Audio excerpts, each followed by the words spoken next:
Okay, thanks for joining us during the second session of this track.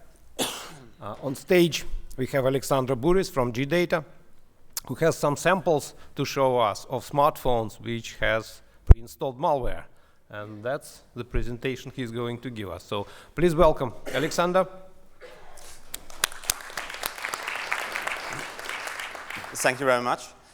I'm the team lead of the mobile malware research team at G-Data, and I'm going to speak a bit about some of the pre-installed malware devices we encountered in the last years. So, but first, let me start with a bit of self-promoting, because G-Data was founded in '85, and I wanted to thank Martin, if he's here, for holding the keynote at our security summit last week, because we actually turned 30 last week.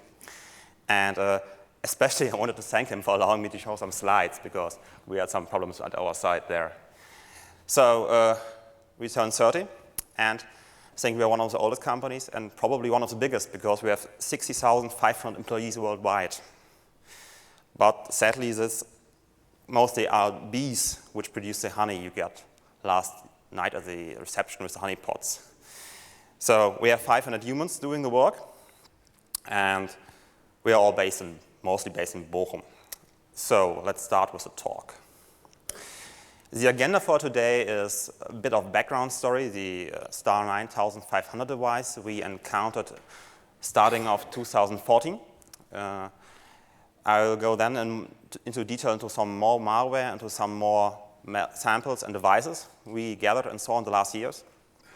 I'll talk a bit about how to generate the money, or where we think money is coming from, and then going to talk about ways out of this dilemma we have.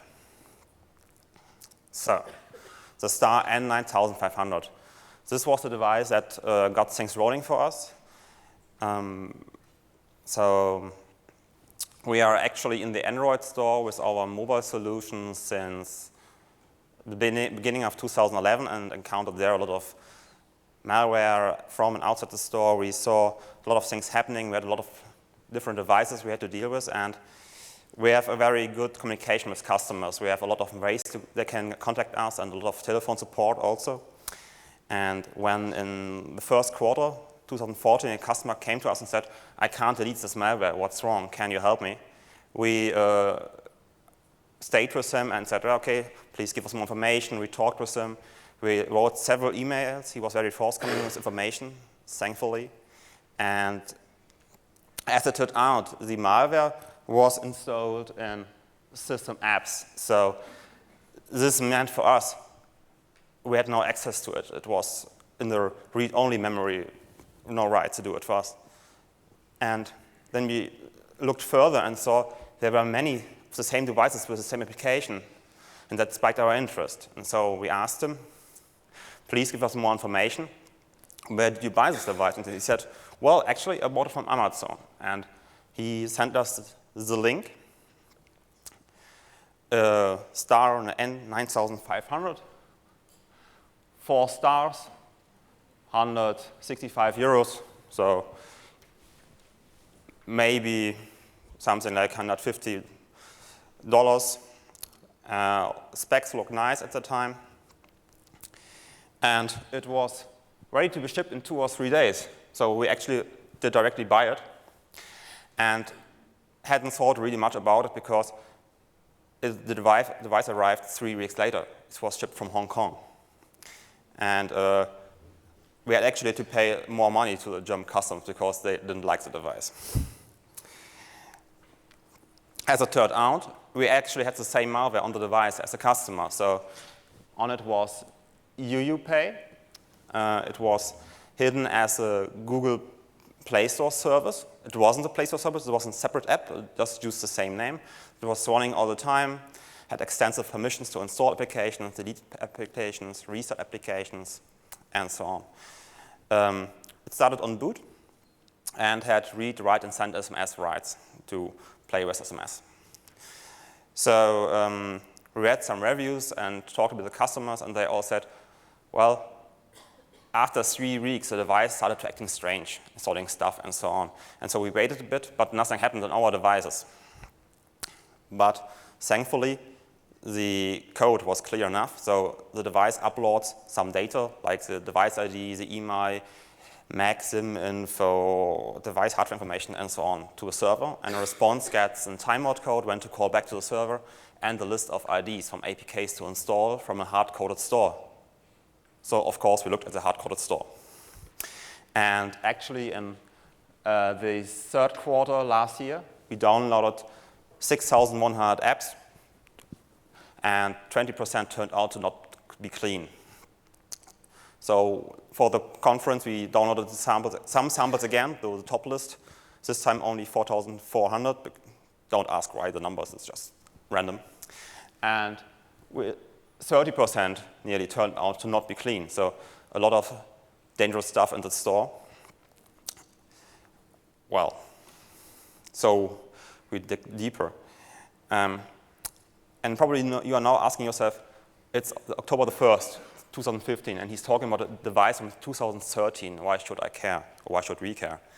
And actually, if you go to Amazon right now, you find the device still there. Amazon cleaned up the store in 2014, but it's again there. And actually, this isn't the phone I showed you before. This is the N8000, the same developer, manufacturer.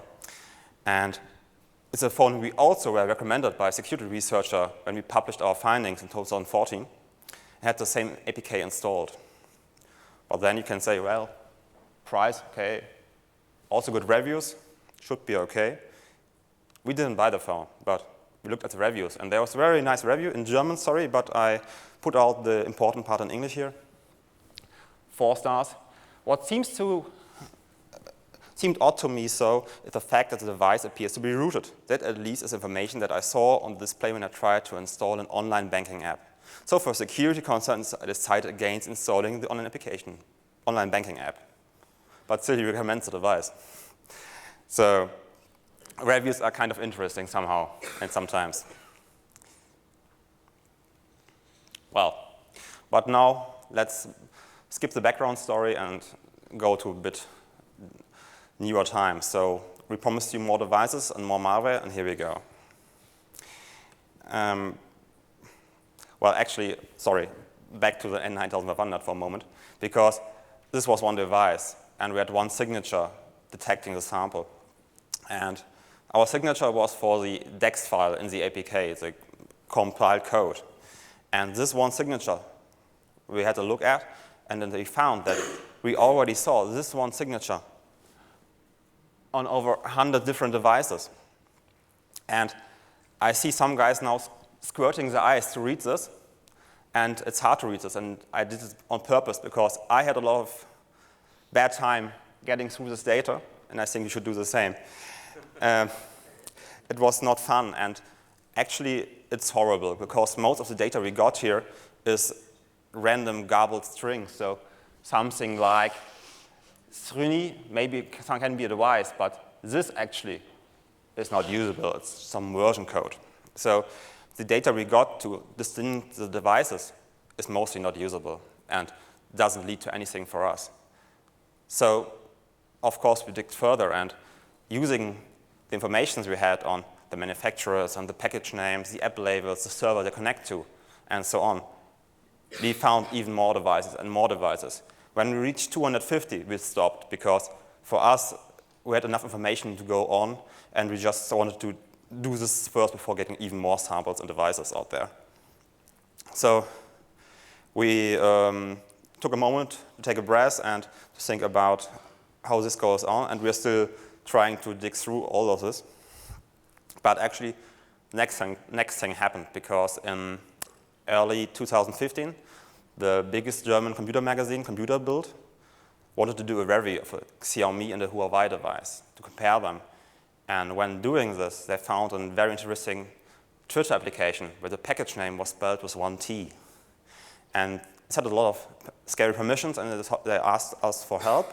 And we took the application, had a look at it, and it turned out to be a malware. So this one, it was called AND App. We found it in several APKs, mostly piggybacked Facebook or Twitter applications. So they took the original application and added a malicious part to it.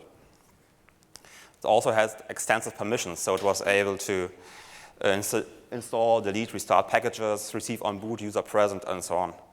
And we saw this on a Xiaomi device, M4, M3, OnePlus, ZE, Nubia, Xido, X111, and so on. So many different devices. But actually, funny thing is, the Facebook or Twitter part wasn't touched, so they didn't put something in there to get the Twitter or Facebook account. Seemed like they didn't want to mess with Facebook. But still added malware function to the APK.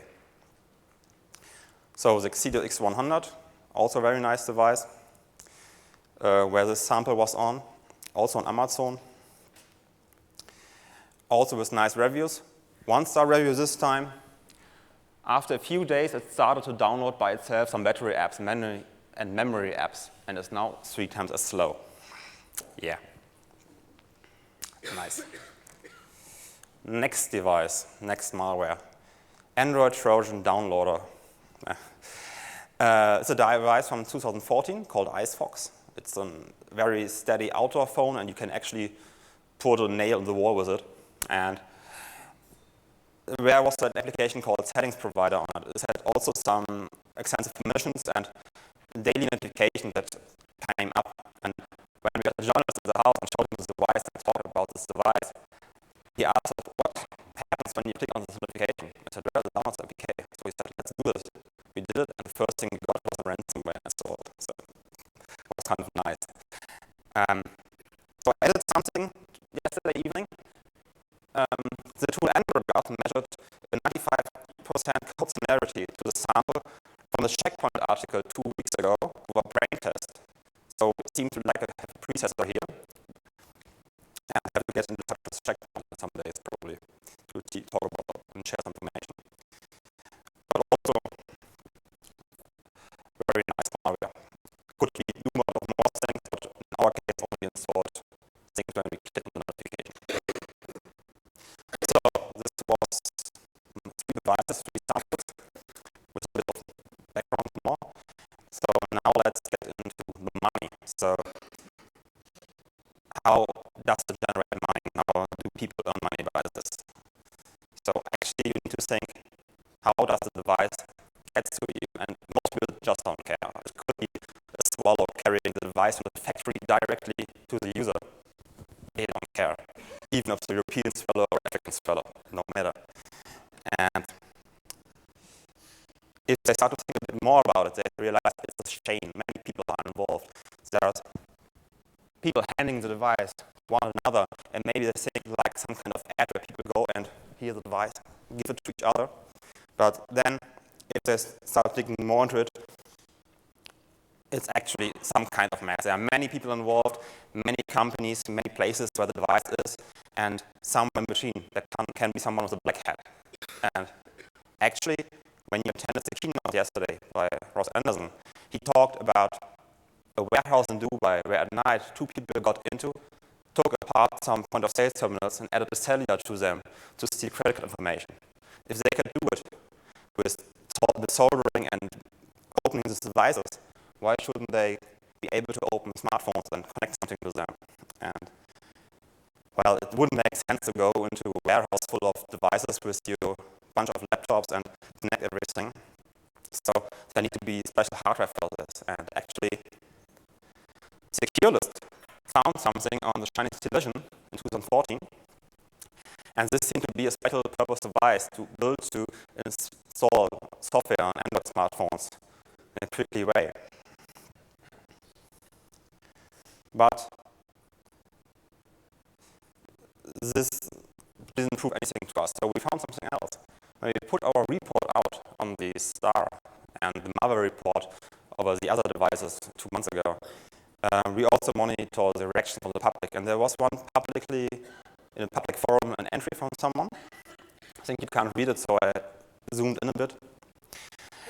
He wrote, when I worked with malware, we had a relationship with a few people who charged money to companies like ours to have our apps pre-installed. You could pay extra to have the app baked into a custom ROM to make it non-removable. And someone replied, why not offer a one-time payment to a QA manager at the factory? Why do you pay every time for each app? And he replied with, that's the kind of suggestion that would you get ahead quickly at a company like that.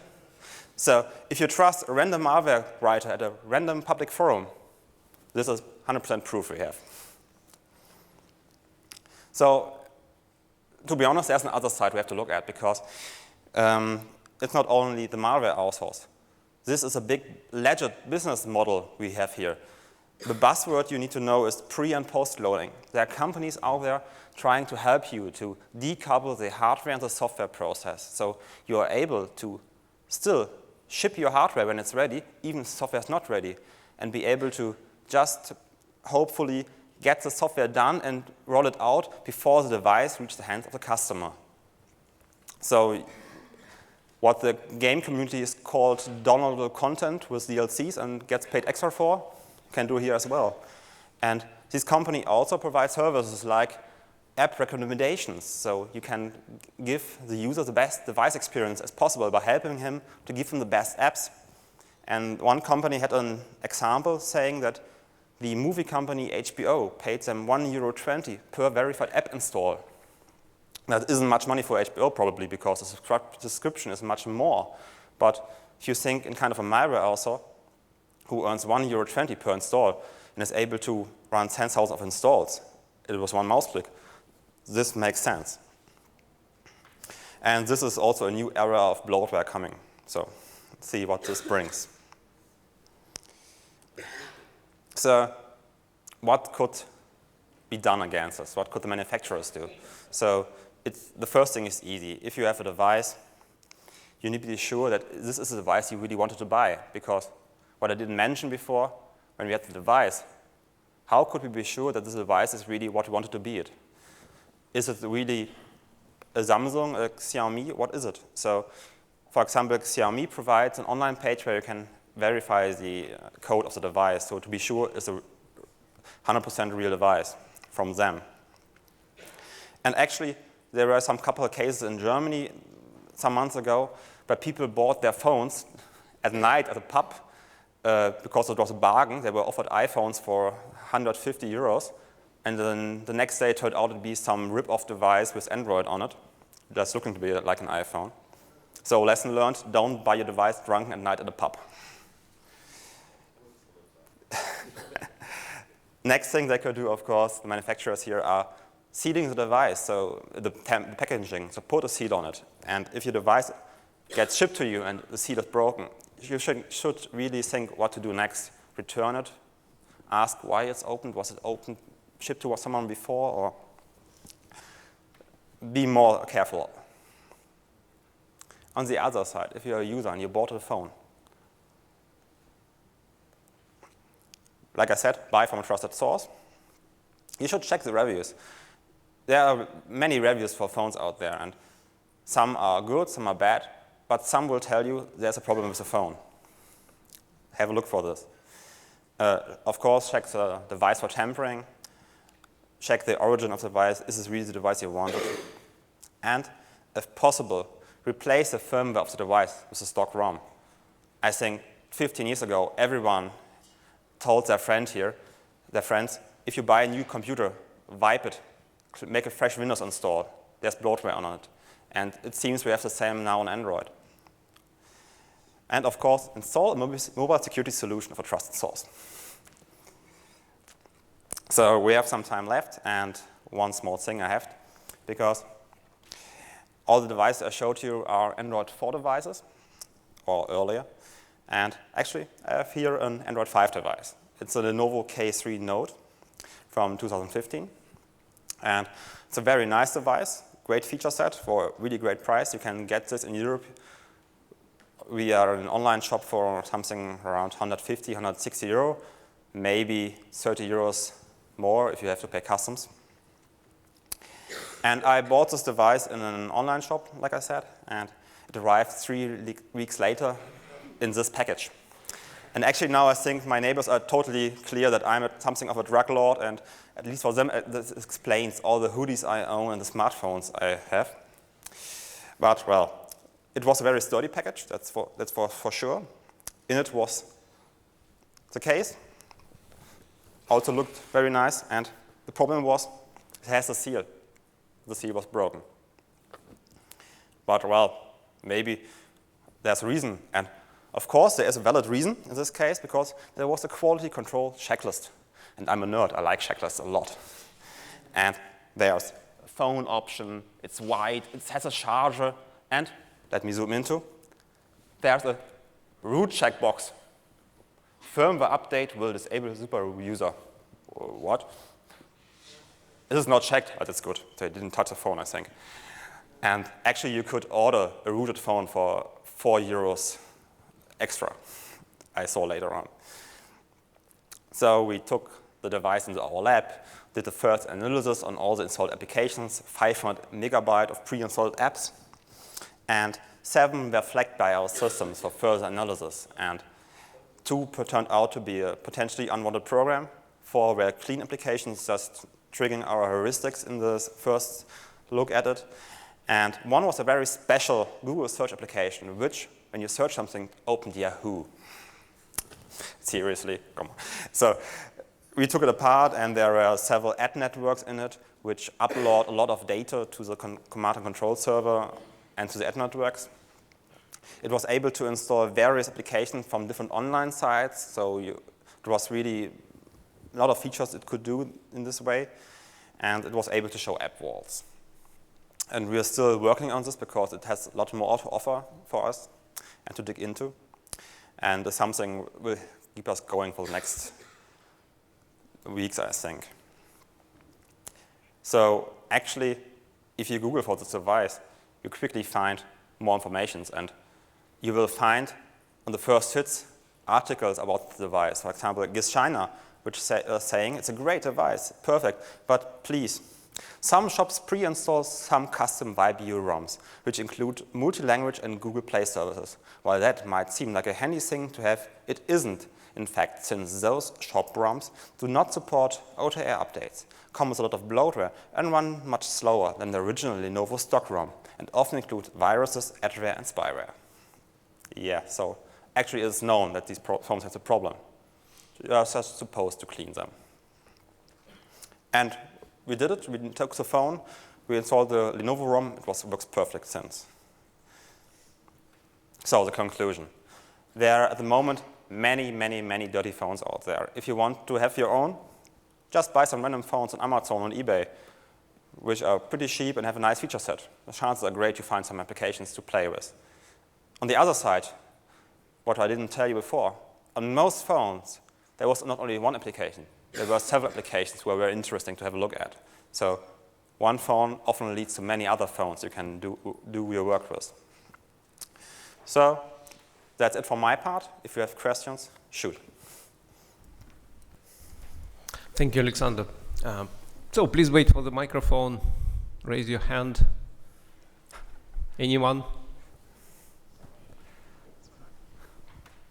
Hi. Were all of the pre-installed malware applications app wall or app install type malware, or were there other types? The gross, like 90%, are these app installation malware kinds where we think they earn the money by pay per app install. So we had some other malware pre-installed on some devices, which just seemed like information gathering or test samples for further campaigns, but we didn't have ransomware pre-installed. We didn't found SMS dealers pre-installed, which with a single purpose. So it's like a complete remote access toolkit every time. These apps are mostly pretty extreme with what they can do and the functions they have, but they seem to be restricted mostly on installing apps and giving helpful app recommendations to the users. And just a second follow-on. For the app install malware, did they all require user interaction to actually install the app, or were there any that are just downloading and installing in the background without any user interaction? Most provide both ways, actually. They have often a way to say via the command and control server if the application to be installed is supposed to be installed in the background, or is to be supposed in the foreground with user interaction.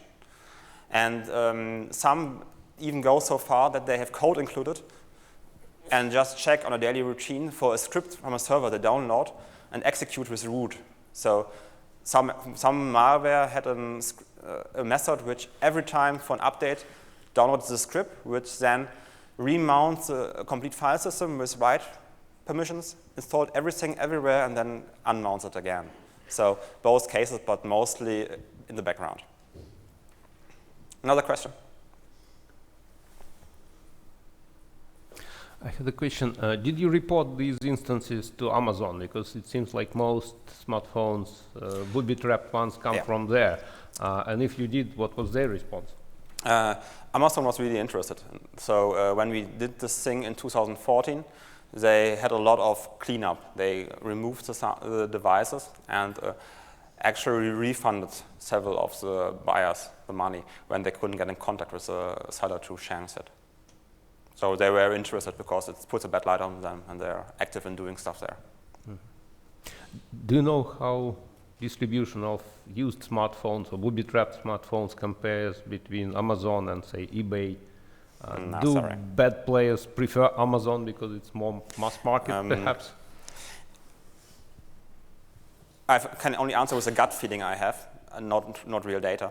And this is that we saw more things on Amazon than somewhere else, because for many people that are not attached as the most guys here, it's hard to tell if you're buying from Amazon or if you're buying from someone else on Amazon. They don't immediately make the distinction. So they just see it, click buy now, and they're done with it. They may be wondering why the device takes 3 weeks to ship, but that's it. And that's something you can find at the reviews of these devices, that many people bought the device and after several weeks had a normal technical difficulty with the device. And then the reviews start to drop badly because people say, I can't get in contact with the seller. It takes weeks to ship the device. I had to pay extra custom fees for shipping the devices. So I think most people don't realize where to buy the device. For them, it's Amazon and not a seller on Amazon. Thank you. Any more questions? If not, then let's say thank you to Alexander.